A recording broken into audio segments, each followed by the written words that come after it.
தான் நினைக்கிறேன். ஆட்சி சரியில்லை. முதல்ல ஃபர்ஸ்ட் விஷயமா அதுதான். ஏன்னா ஏடிஎம்கே இருந்தப்போ இந்த அளவுக்கு கொலை நடக்கல. பெண்களுக்கு பாதுகாப்பு இருந்துச்சு. இப்போ அது எதுவுமே கிடையாது.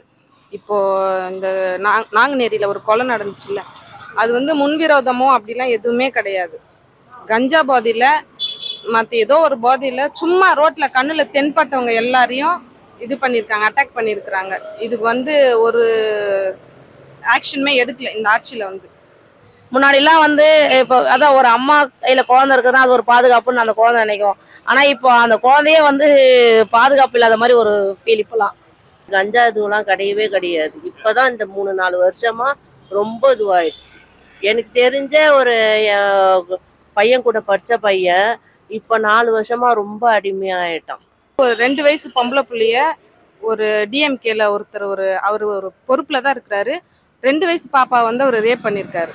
அடுத்த ஒரு 4 நாள்ல அவர் வெளியில வந்துட்டாரு. இது எப்படின்னு எனக்கு புரியல.